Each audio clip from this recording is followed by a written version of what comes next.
Mari kita berdoa. Terpujilah Engkau, ya Tuhan kami Yesus Kristus. Hari ini kami bersyukur untuk kebaikan-Mu. Dan saat ini Tuhan memberikan waktu dan kesempatan kepada setiap kami untuk kami belajar dan merenungkan kebenaran firman Tuhan. Saat ini kami rindu kiranya Engkau melawat kami melalui firman-Mu yang akan kami dengarkan, akan kami renungkan bersama-sama hari ini. Roh Kudus kiranya memimpin kami, hati dan pikiran kami kiranya dikuasai oleh Tuhan. Dan kami tidak izinkan kuasa-kuasa yang mengganggu konsentrasi kami dalam mendengarkan firman Tuhan. Semuanya kami tolak di dalam nama Tuhan Yesus. Kiranya kuasa Tuhan sajalah yang berkuasa atas setiap kami. Tuhan, Engkau memberkati kami semua anak-anak-Mu. Dan hamba sendiri yang Kau percayakan, Tuhan juga kiranya mengurapi dengan kuasa Tuhan. Terima kasih Tuhan Yesus, kami siap untuk mendengarkan pemberitaan firman-Mu. Di dalam nama Tuhan Yesus kami sudah berdoa. Amin. Jemaat silakan duduk kembali. Salam, selamat pagi, selamat hari Minggu untuk kita semua jemaat Tuhan yang terkasih. Kita bersyukur kepada Tuhan hari ini kita kembali beribadah, kita boleh memuji memuliakan nama Tuhan kita. Dan saat ini kita akan merenungkan kebenaran firman Tuhan yang terambil di dalam kitab 2 Tesalonika pasal yang kedua ayat yang ke-13 sampai ayat yang ke-17. 2 Tesalonika pasal 2 ayat 13 sampai ayat yang ke-17. Saya akan membaca untuk kita semua. Firman Tuhan berbunyi demikian. Akan tetapi kami harus selalu mengucap syukur kepada Allah karena kamu, saudara-saudara yang dikasihi Tuhan. Sebab Allah dari mulanya telah memilih kamu untuk diselamatkan dalam roh yang menguduskan kamu dan dalam kebenaran yang kamu percayai. Untuk itulah Ia telah memanggil kamu oleh Injil yang kami beritakan, sehingga kamu boleh memperoleh kemuliaan Kristus, Yesus Kristus Tuhan kita. Sebab itu, berdirilah teguh dan berpeganglah pada ajaran yang kamu terima dari kami, baik secara lisan maupun secara tulisan. Dan Ia, Tuhan kita Yesus Kristus dan Allah Bapa kita, yang dalam kasih karunia-Nya telah mengasihi kita dan yang telah mengaruniakan penghiburan abadi dan penghiburan baik kepada kita, kiranya menghibur dan menguatkan hatimu dalam pekerjaan dan perkataan yang baik. Ya, Bapak Ibu, sedemikian jauh pembacaan firman Tuhan yang akan kita renungkan, dan kita akan merenungkannya dengan satu tema, yaitu Allah yang memilih kita. Dan saya memulai dengan satu bagian dalam sebuah artikel Occasion Techno. Dia menyatakan bahwa pada tahun 2006 dan sampai pada saat ini, Jepang mengalami peristiwa yang sangat luar biasa dalam dunia teknologi dan inovasi. Di Jepang, perusahaan teknologi mulai meluncurkan robotika sosial yang dirancang untuk membantu tugas-tugas tertentu. Nah, Bapak Saudara, yang sangat menarik perhatian dari hal tersebut adalah satu robot yang diberi nama Riba. Robot ini mampu mendeteksi kondisi fisik seseorang dan juga dia memberikan bantuan medis.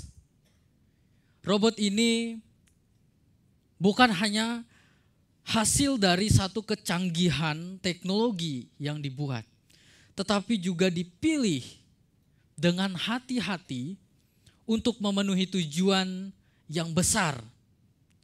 Nah, Bapak Saudara, tujuan dipilihnya, dibentuknya dan dibuatnya ini adalah untuk melayani masyarakat dan memberikan kenyamanan.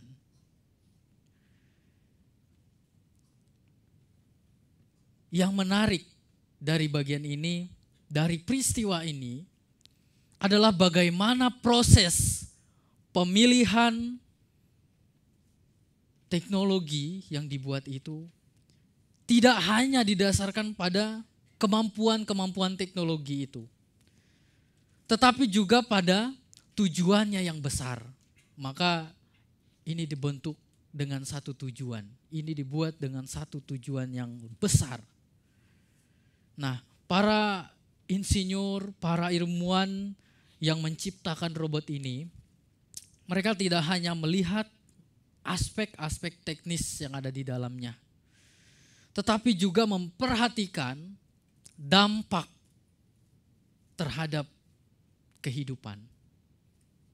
Nah, Bapak Saudara, mereka memilih untuk mengembangkan sesuatu yang lebih dari sekedar mesin, yaitu sesuatu yang dapat memberikan manfaat nyata bagi kehidupan banyak orang. Nah, seperti robot yang diciptakan, dipilih untuk tujuan mulia dalam melayani masyarakat, ya. Bapak Saudara, Allah juga memilih kita dengan tujuan yang lebih besar. Pemilihan Allah atas hidup kita bukan suatu peristiwa yang kebetulan, tetapi bagian dari rancangan Allah yang indah dan mulia. Allah memilih kita bukan karena kita sempurna, tetapi karena kasih-Nya yang besar dan luar biasa, dan rancangan Allah yang penuh dengan kemuliaan dalam kehidupan kita. Maka pemilihan atas hidup kita itu ada dalam rancangan Tuhan. Ada dalam tujuannya Tuhan. Dalam bagian firman Tuhan yang akan kita renungkan hari ini, Rasul Paulus berbicara kepada jemaat Tesalonika di dalam suratnya yang kedua ini, yakni mengenai pemilihan Allah atas umatnya. Nah, Bapak Saudara, pemilihan Allah merupakan suatu konsep yang sangat dalam dan penuh dengan misteri sebetulnya. Nah, tetapi Alkitab, firman Allah mengajarkan, menyatakan bahwa Allah memilih umatnya. Allah memilih umatnya bukan berdasarkan apa yang baik yang mereka lakukan, apa yang mereka perbuat, dan apa yang layak mereka terima, tetapi berdasarkan kasih karunia-Nya yang besar. Dan ini sebuah anugerah yang mulia bagi setiap kita, orang percaya hari ini. Karena ini merupakan tindakan Allah atas kehidupan kita. Bapak Ibu Saudara, pemilihan ini membawa kita kepada tujuan Allah. Dan pemilihan Allah tidak sembarangan. Maka setiap orang percaya pasti ada tujuan Allah di dalam dirinya. Oleh karena itu, seperti jemaat Tesalonika yang disebut sebagai umat pilihan Allah oleh Rasul Paulus. Mereka yang percaya, mereka yang hidup di dalam Kristus. Bapak Saudara, demikianlah kita. Kita pun sebagai jemaat Tuhan di masa kini, kita juga adalah pilihan Allah, umat pilihan Allah itu. Nah, sebagai umat pilihan Allah, apa yang terjadi dalam hidup kita ketika kita tahu bahwa kita ini pilihan Allah? Dan apakah itu hanya sekedar memberi kita kepastian atau hanya memberi kita tahu, oh, kamu itu pilihan Allah? Ataukah itu juga memanggil kita untuk hidup dalam cara yang berbeda dengan dunia. Hidup berbeda dengan dunia. Nah, lantas apa yang menjadi maksud Tuhan? Dan apa yang Tuhan rindukan atas kehidupan kita umat-umat pilihannya. Saudara, firman Tuhan di dalam Ulangan pasal 6 ayat 5 berkata, kasihilah Tuhan Allahmu dengan segenap hatimu, dan dengan segenap jiwamu, dan dengan segenap kekuatanmu. Mengasihi Tuhan. Dan juga Roma pasal 8 ayat 29 berkata, sebab semua orang yang dipilihnya dari semula, mereka juga ditentukannya dari semula untuk menjadi serupa dengan gambaran anaknya, supaya anaknya itu menjadi yang sulung di antara banyak saudara. Semua umat pilihan itu ditentukan dari semula menjadi serupa dengan Kristus.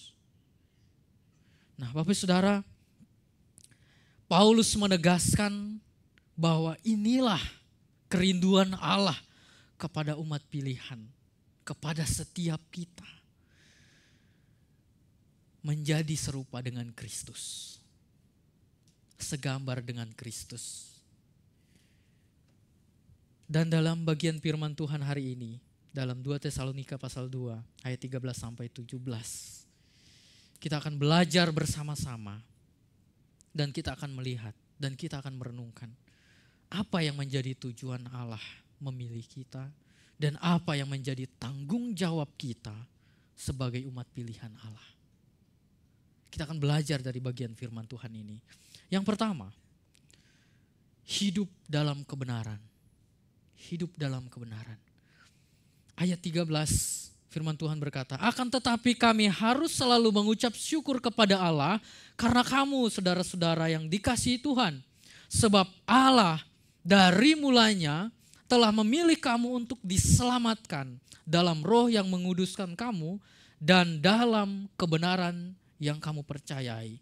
Dalam bagian ini Paulus menyatakan bahwa kita umat pilihan Allah dipilih untuk diselamatkan melalui pengudusan Roh Kudus dan iman dalam kebenaran.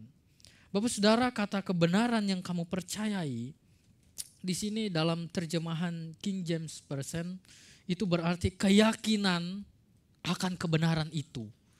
Dan dalam istilah Yunani yang digunakan adalah kaipistis aletheia. Di sini pistis itu berarti iman atau keyakinan. Nah, Bapak Saudara, kata pistis ini bukan hanya berbicara tentang suatu pengakuan, tetapi ini menyatakan bahwa pistis ini adalah suatu hal yang harus dimiliki seseorang ketika ia hidup dalam kebenaran. Dan kata aletheia itu berarti kebenaran. Saudara, maka maksud Paulus menyatakan hal ini di dalam bagian ini adalah dengan memiliki keyakinan pada kebenaran, kita dapat hidup sebagai orang-orang yang beriman. Hidup sebagai orang yang beriman.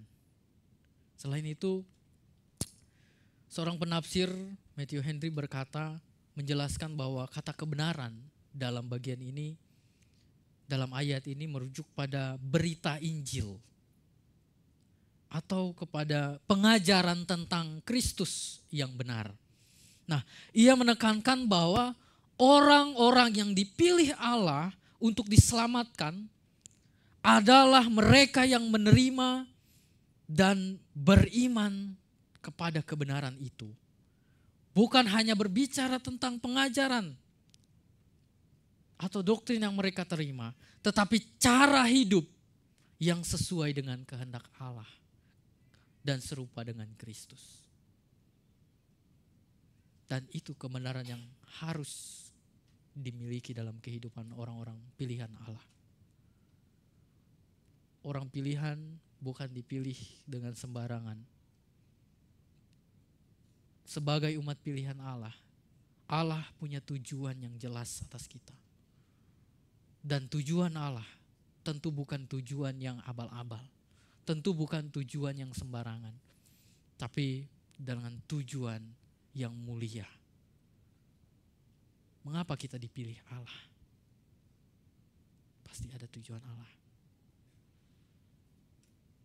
Dan bagaimana kita harus hidup sebagai umat pilihan Allah?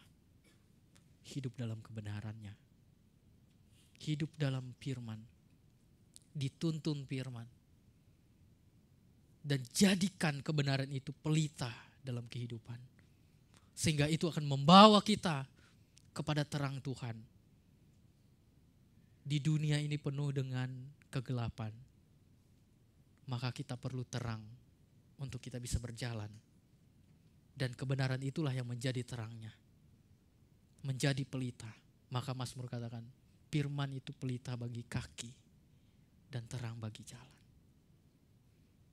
Misal kalau kita jalan, tidak ada lampu, bisa berkendaraan, lampunya mati. Wah, pasti susah ya. Melirik ke kiri kanan tidak bisa melihat apa-apa, cahaya tidak ada, lampu jalan tidak ada. Pasti yang terjadi adalah kecelakaan, tabrakan. Maka begitulah kehidupan kita kalau tanpa kebenaran, tanpa firman. Kita akan berjalan tanpa arah. Kita akan berjalan dalam kegelapan. Mari kita hidup dalam kebenaran itu. Nah, Bapak Saudara, kita hari ini memang masih dalam dunia yang penuh dengan tantangan, penuh dengan godaan. Kita sering kali ditantang untuk memilih apakah kita harus tetap hidup dalam kehendak Allah atau kita mau hidup dalam kebenaran yang ditawarkan oleh dunia. Terkadang hidup dalam kebenaran Allah mendesak kita untuk memilih jalan yang sempit, yang mungkin bertentangan dengan norma-norma sosial ya. Atau bahkan kita harus mengorbankan kenyamanan pribadi kita karena kita hidup dalam kebenaran itu. Saudara, kita ditantang. Bagaimana? Apakah kita tetap hidup dalam kebenaran Allah yang sejati, yang menjadi terang bagi setiap kita? Atau kepada kebenaran dunia yang membawa kita kepada kegelapan, bahkan membawa kita kepada kebinasaan.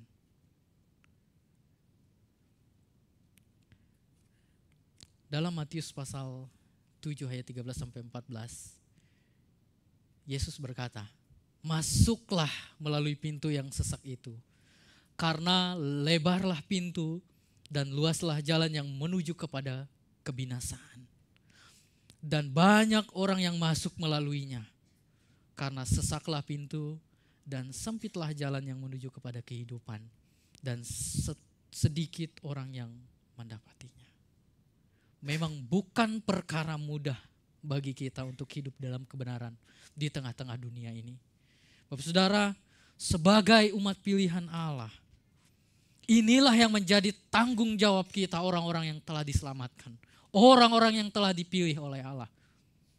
Tanggung jawab kita adalah hidup di dalam kebenaran Allah. Hidup di dalam tujuan Allah. Hidup di dalam maksud Allah.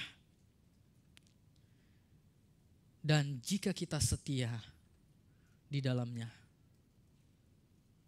maka ada janji Tuhan yang Ia nyatakan, yang telah Ia sediakan atas kita.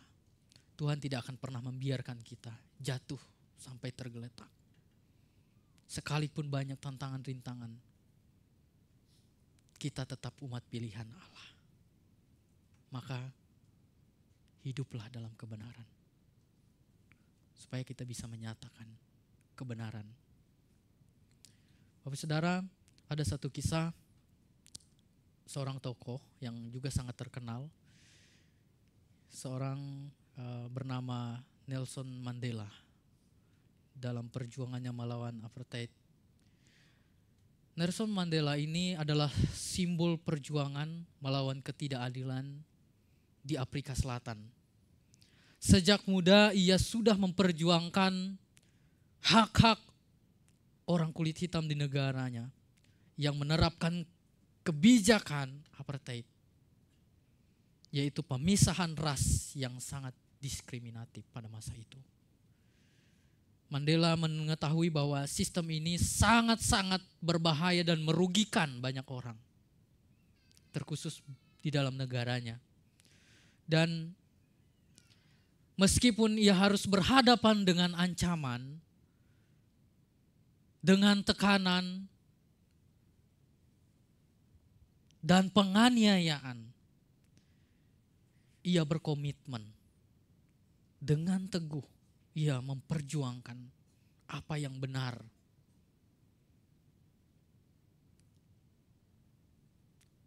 Banyak orang akhirnya saling mendiskriminasi. Dan itu suatu hal yang sangat-sangat tidak wajar di dalam kehidupan sosial, kan? Oleh karena itu ia melihat ada ketidakbenaran sosial yang terjadi di sana. Karena itu berjuang, berkomitmen, sekalipun ada ancaman, ada tekanan, ada penganiayaan di sana, ia berjuang, memperjuangkan apa yang benar itu. Dan seperti dalam kisah ini, Bapak Saudara, akhirnya ia menjadi seorang yang luar biasa. Dia mempertaruhkan hidupnya untuk memperjuangkan kebenaran di tengah-tengah negaranya. Dan hingga kini akhirnya semua dapat hidup dalam kehidupan sosial yang baik. Tidak saling mendiskriminasi. Tidak ada yang mendominasi. Semuanya hidup dalam kerukunan, ketentraman, dan mereka semua hidup dalam damai sejahtera satu sama lain. Nah, Bapak Saudara, seperti kisah Nelson Mandela ini, kita juga dipanggil untuk hidup dalam kebenaran. Meskipun hidup dalam kebenaran itu seringkali harus menghadapi perlawanan. Ada tantangan, ada tekanan yang harus kita hadapi. Tuhan tetap memanggil kita untuk kita melakukannya, bukan untuk kita lari meninggalkan kebenaran, tapi bertahan, setia, hidup di dalam kebenaran itu. Maka firman Tuhan hari ini di dalam bagian ini mengingatkan kita bahwa hidup dalam kebenaran adalah bagian dari panggilan Allah yang menguduskan kita melalui Roh Kudus dan yang memberikan kepada kita kasih karunia yang hebat dan luar biasa. Maka kita perlu yang pertama-tama adalah memahami kebenaran itu. Kita perlu mengenal kebenaran itu. Dan kebenaran itu adalah firman Tuhan. Dan setelah kita mengetahui, mengenal, terima dengan iman, maka kita akan hidup di dalamnya. Hidup dalam kebenaran itu. Dan kebenaran itu akan menuntun kita kepada kebenaran-kebenaran Allah. Dan tentu di dalamnya Allah akan menyatakan perbuatan-perbuatan dahsyat yang hebat dan luar biasa dalam kehidupan kita. Maka jika kita setia, taat, bertahan, tetap teguh, janji Tuhan pasti akan tergenapi. Ia tidak akan pernah meninggalkan kita. Bapak Saudara, kebenaran bukan hanya sebagai pengetahuan yang harus kita miliki, tetapi sebagai sebuah keyakinan yang mempengaruhi cara hidup kita, cara berpikir kita, cara berbicara kita, bahkan cara kita bertindak. Semuanya akan diarahkan pada kebenaran Allah. Dan kebenaran Allah pasti akan adalah kebenaran yang sejati. dalam setiap keputusan yang kita buat. Baik dalam pekerjaan, di dalam keluarga, di dalam hubungan, di dalam keuangan.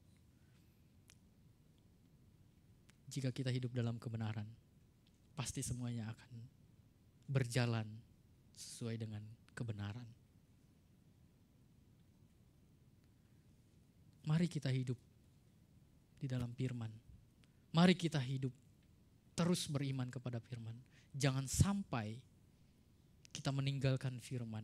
Jangan sampai kita mengabaikan firman. Kebenaran itu. Karena itulah pelita hidup kita. Saudara, itu bagian pertama yang kita renungkan. Yang kedua, apa tujuan Allah dan apa yang menjadi tanggung jawab kita sebagai umat pilihan, sebagai orang yang diselamatkan. Yang kedua adalah hidup menjadi pemberita Injil. Sepertinya berat gitu ya pas melihat ini. Wah, menjadi pemberita ini, jadi misionaris ini gitu kan. Saudara, hidup menjadi pemberita Injil. Apa maksudnya? Di dalam ayat yang ke-14, Paulus katakan, untuk itulah ia telah memanggil kamu oleh Injil yang kami beritakan, sehingga kamu boleh memperoleh kemuliaan Yesus Kristus Tuhan kita. Paulus mengatakan hal ini, bahwa kita dipanggil melalui Injil. Ya, kita dipanggil melalui Injil untuk memperoleh kemuliaan Yesus Kristus, keselamatan dari Yesus Kristus. Paulus menegaskan bahwa Allah memilih kita bukan hanya untuk menerima kasih itu, tetapi juga menjadi saksi dan pekerja di dalamnya. Kita bukan hanya menjadi seorang penerima,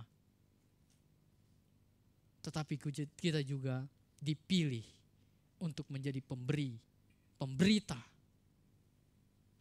kasih Tuhan, Injil Tuhan, kebenaran yang kita hidupi itu. Maka orang yang menjadi saksi, pasti dia hidup dalam kebenaran. Karena kebenaran itulah yang dapat dia saksikan. Bapak Saudara, panggilan menjadi pemberita Injil bukanlah pilihan kita. Bukan pilihan kita. Panggilan menjadi pemberita Injil itu adalah suatu hal yang ditetapkan oleh Allah kepada setiap orang pilihannya.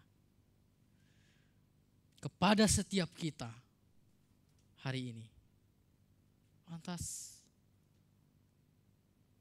bagaimana? Oh, kami semua berarti harus menjadi misionaris, kami semua jemaat harus menjadi hamba Tuhan, sekolah teologi dan lain sebagainya. Saudara, pemberita Injil yang kita kenal bukan hanya pada hamba Tuhan atau kepada misionaris. Siapa umat pilihan Allah? Apakah umat pilihan Allah hanya hamba Tuhan atau misionaris? No. Paulus berkata, kamu semua dipilih. Kamu semua umat pilihan Allah. Dia berkata kepada jemaat Tesalonika.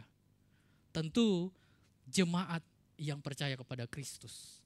Dan kita semua yang ada di tempat ini adalah jemaat Tuhan. Semua adalah orang-orang percaya. Maka kita juga adalah pilihan Allah.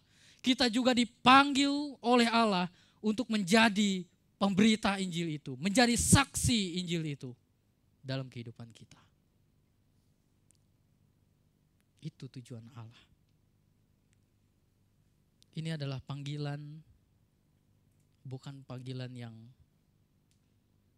keras, berat bagi kita. Tapi ini adalah panggilan kasih dari Tuhan. Panggilan kasih yang mengundang kita keluar dari kegelapan kepada terang. Demikianlah juga kita akan menyatakan panggilan itu dalam kehidupan kita. Kita akan melihat dunia ini. Kita rindu bahwa terang bercahaya di tengah-tengah dunia ini. Kita rindu berterang bercahaya di tengah-tengah keluarga kita. Dimanapun kita berada. Oleh karena itu, itulah yang menjadi panggilan kita. Menjadi saksi, menjadi terang, menjadi berkat dimanapun kita ditempatkan oleh Allah. Nah, saudara, ini berarti bahwa kita harus hidup dengan tujuan untuk membawa terang Tuhan di tengah-tengah dunia ini dengan tindakan kasih. Berbagi Injil dan juga melayani. Kita harus hidup dengan cara yang berbeda dengan dunia ini, yaitu hidup dengan penuh kasih, pengampunan, keadilan, dan semua yang ada di dalam kebenaran. Kita dipanggil untuk itu. Kita dipilih dan diselamatkan untuk itu. Maka kita harus aktif di dalamnya. Panggilan kita adalah untuk menyaksikan. Ya, seperti dalam Roma yang kita baca tadi. Paulus berkata, semua orang pilihan Allah itu dipanggil untuk serupa dengan Kristus. Bagaimana Kristus hidup, demikianlah umatnya, para pengikutnya hidup. Dunia seringkali menawarkan nilai-nilai yang bertentangan dengan ajaran Injil, Bapak Saudara. Ada kalanya kita masuk dalam godaan-godaan untuk mengikuti arus dunia yang sangat-sangat keras ini. Dunia yang mementingkan diri sendiri, dunia yang menentang firman, bahkan dunia yang menolak pengajaran firman Tuhan. Ini adalah sebuah tantangan bagi setiap kita orang-orang pilihan Allah. Sebagai jemaat Tuhan, sebagai orang percaya. Kita harus menyadari hal itu. Kita harus menyadarinya. Oleh karena itu, mari kita sadar dan tetapkan hati kita untuk setia dan tekun dalam menjalani panggilan Tuhan. Dalam menjalani hidup dalam pemilihan Allah itu. Meskipun banyak tantangan kesulitan yang harus kita hadapi, harus kita lewati. Disitulah kita akan menjadi murid Kristus yang sejati.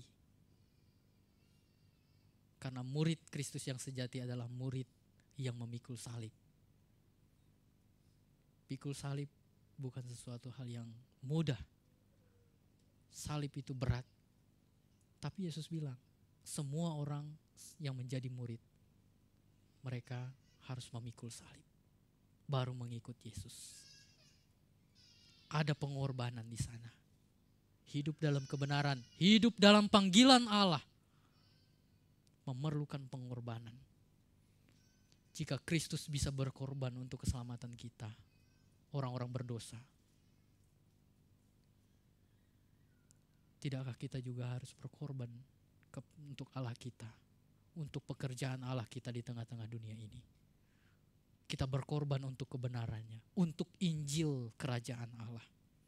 Ya, saudara, hidup menjadi pemberita Injil adalah panggilan yang mengubah hidup kita secara totalitas, mengubah orientasi hidup kita yang mungkin kita merasa bahwa kita hidup untuk diri kita sendiri.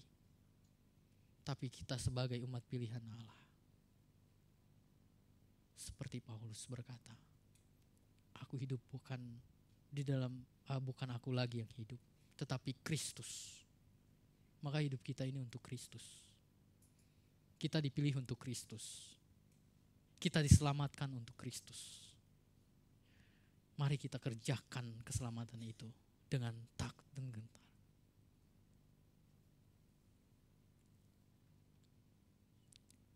Di dalamnya kita akan menjadi pribadi-pribadi yang memuliakan Allah. Bapak Saudara, mari kita belajar. Mari kita hidup menjadi saksi Allah. Menjadi saksi Injil dalam kehidupan kita. Dalam karakter kita, dalam sikap kita, dalam perkataan kita, dalam keputusan-keputusan kita, dalam cara kita bertindak, cara kita hidup. Jika kebenaran yang ada dalam diri kita maka kebenaran jugalah yang akan dinyatakan dalam hidup kita. Ada satu kisah seorang yang juga sangat terkenal, seorang misionaris, saudara, bernama Jim Elliot. Dia melakukan penginjilan di salah satu suku yang bernama suku Waodani. Jim Elliot adalah seorang misionaris dari Amerika yang bersama dengan beberapa temannya, mereka merasa terpanggil untuk memberitakan Injil kepada suku Waodani yang berada di hutan Amazon, Ekuador. Suku Waodani ini terkenal sebagai kelompok suku yang sangat-sangat tertutup dan kelompok suku yang sangat agresif terhadap orang luar yang datang. Nah, Bapak Saudara, meskipun banyak yang memperingatkan Jim Elliot dan teman-temannya tentang bahaya yang akan mereka hadapi ketika masuk di tengah-tengah suku ini, Jim Elliot dan rekan-rekannya tetap memutuskan untuk melayani suku tersebut. Mereka sepenuhnya hidup dan percaya pada panggilan yang mereka terima, bahwa mereka harus memberitakan Injil di sana. Dan orang-orang di sana memerlukan terang Tuhan, memerlukan Injil. Pada tahun 1956, Jim Elliot dan teman-temannya masuk di sana, berusaha untuk memberitakan Injil di sana. Tetapi akhirnya mereka dibunuh. Mereka mati. Mereka dibunuh oleh orang-orang suku ini, suku Waodani, yang mereka coba awalnya mendekati mendekati suku itu dengan baik, dengan kasih. Tetapi mereka akhirnya menjadi martir di sana. Nah, Bapak Saudara, namun meskipun peristiwa itu begitu tragis, begitu menggenaskan, saudara, istri Jim Elliot, seorang misionaris itu bernama Elizabeth, dan beberapa rekan misionaris lainnya, mereka tidak berdiam, mereka tidak menyerah. Kenapa? Karena panggilan itu. Mereka terus melanjutkan pekerjaan itu, pemberitaan Injil. Mereka membawa Injil kepada suku Waodani ini. Dan pada akhirnya sebagian besar dari suku ini menjadi percaya kepada Kristus. Bapak Saudara, memang ada harga yang harus dibayar. Ada pengorbanan dalam hidup ini. Jika kita hidup dalam panggilan Allah, mari kita hidup dalam panggilan Allah. Siap kita hidup dalam panggilan Allah? Kita umat pilihan Allah harus siap. Itu menjadi tanggung jawab kita, orang-orang yang diselamatkan.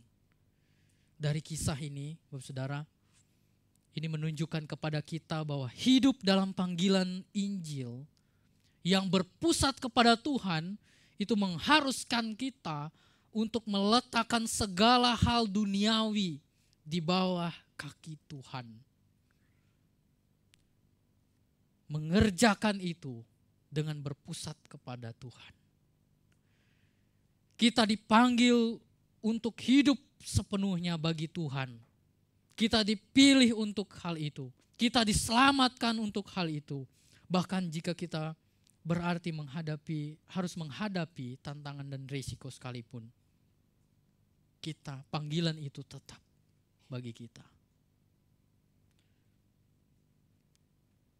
Maka Yesus bilang, masuklah melalui pintu yang sempit, yang tidak mudah. Karena kemudahan-kemudahan di dunia ini bukan membawa kepada kehidupan.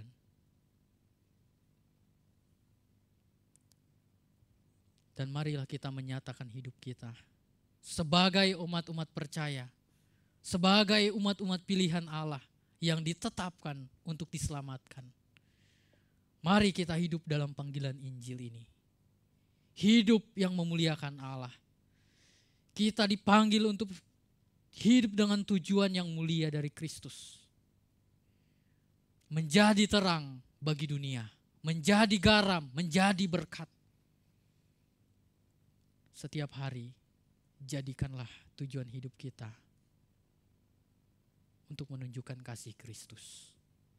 Dalam tindakan kita, dalam sikap kita, dan dalam seluruh aspek kehidupan kita. Mari kita mencerminkan Kristus dalam hidup kita. Karena tidak ada yang lebih besar, tidak ada yang lebih mulia di dunia ini selain kita hidup di dalam Dia. Mari kita belajar dari firman Tuhan ini. Mari kita lakukan firman Tuhan ini. Mari kita pegang bersama. Di dalamnya kita akan memperoleh kekuatan dari Tuhan. Dan Bapak Saudara, kita dipanggil untuk menjadi berkat. Kita dipanggil untuk mengutamakan Kristus dalam hidup kita. Oleh karena itu, kesimpulan dari firman Tuhan hari ini, hidup dalam pemilihan Allah adalah anugerah termulia, terbesar bagi kita, orang percaya. Dalam 2 Tesalonika pasal 2 ayat 13 sampai 17 ini, firman Tuhan mengingatkan kita bahwa Allah memilih kita untuk diselamatkan dalam kebenarannya. Tuhan bekerja dalam kehidupan kita melalui kebenaran itu, melalui anugerah yang telah Ia berikan itu kepada kita. Maka tugas kita sebagai umat pilihan, kita hidup di dalam ketaatan terhadap kebenaran itu, setia, dan juga kita hidup menjadi saksi, menjadi terang dan berkat di tengah-tengah dunia yang gelap ini. Mari kita sebagai umat-umat pilihan Allah, kerjakanlah anugerah itu, kerjakanlah keselamatan itu. Amin. Untuk kebenaran firman Tuhan, kiranya memberkati dan meneguhkan kita semua. Dan mari kita merenungkan firman Tuhan ini dalam kehidupan kita hari lepas hari. Mari kita teduhkan hati kita di hadapan Tuhan. Mari kita renungkan bagaimana kehidupan kita sejauh ini. Apa yang telah kita kerjakan untuk Tuhan. Kita sebagai umat-umat pilihan Allah, sudahkah kita hidup dalam tanggung jawab kita sebagai umat pilihan? Dan sudahkah kita menjadi orang-orang yang mengerjakan keselamatan yang telah kita terima? Bapak Saudara yang terkasih, Tuhan memilih kita dengan tujuan yang mulia. Tuhan memilih kita untuk pekerjaannya yang besar di tengah-tengah dunia ini, untuk kemuliaannya. Mari bawa hidup kita. Mari letakkan hidup kita di bawah kaki salib Tuhan. Sehingga kita bisa dipakai Tuhan menjadi alat kebenaran dalam hidup kita ini. Banyak hal yang kita lalui, banyak hal yang kita hadapi. Tapi firman Tuhan hari ini menegaskan bahwa kita ini adalah pilihan Allah. Kita ini adalah umat-umat pilihan yang telah diselamatkan. Oleh karena itu kita dipanggil untuk hidup di dalamnya. Hidup di dalam kebenaran. Dan hidup menjadi saksi. Menjadi pemberita-pemberita Injil Kristus yang menyelamatkan. Mari kita berdoa. Bapa di surga, terima kasih. Kami bersyukur atas kasih anugerah Tuhan. Hari ini kami boleh belajar bersama-sama dari kebenaran firman Tuhan yang mengingatkan kami kembali untuk kami hidup menjadi umat-umat pilihan Allah yang sungguh. Kami dipanggil oleh Allah, kami dipilih oleh Allah untuk diselamatkan. Dan kami diberikan tanggung jawab untuk kami boleh mengerjakan keselamatan itu. Bapa di surga, mampukan setiap kami, kiranya Engkau terus menguatkan, menolong kami untuk boleh menjadi pribadi-pribadi yang memuliakan Allah dalam kehidupan kami. Kami tidak lagi memusatkan hidup kami pada kepentingan diri kami sendiri, tetapi kepada Tuhan yang adalah Allah yang memilih kami, yang menyelamatkan kami. Mampukan kami untuk menjadi serupa dengan Kristus. Terima kasih Tuhan Yesus. Kami bersyukur untuk firman-Mu. Kiranya firman-Mu ini meneguhkan setiap kami dan menolong kami untuk hidup di dalamnya. Kami bersyukur atas kebaikan Tuhan dalam kehidupan kami semua dan atas segala berkat yang boleh kami terima daripada Tuhan. Kami juga menaikkan setiap sapaat kami di hadapan-Mu Bapa. Kami berdoa menyerahkan untuk jemaat-Mu di tempat ini. Secara khusus untuk jemaat yang berulang tahun seminggu yang lalu. Baik Saudara Bobby, Saudari Niputu, bahkan Bapak Novi, Ibu Anita, Bapak Sirosada, Bapak Fumio Sakurai, Adik Aletia, dan seluruh jemaat Tuhan yang berulang tahun. Tuhan memberkati kehidupan mereka dalam berbagai hal, dalam berbagai aspek. Terima kasih Tuhan Yesus. Kami juga berdoa menyerahkan untuk jemaat yang memerlukan pemulihan daripada Tuhan. Untuk Ibu Ellen, Tuhan berkati dalam proses-proses pemulihan yang ada. Kiranya semuanya ada dalam pertolongan Tuhan. Dan juga kami berdoa untuk jemaat yang mengandung. Ibu Anita, Ibu Iga Mawarni, Ibu Meliliana, dan Ibu Gabriela. Tuhan memberkati janin yang ada. Kiranya tetap dalam keadaan baik dan sehat. Kami juga berdoa menyerahkan untuk misi dan penginjilan baik di negara Indonesia maupun di Jepang ini Tuhan.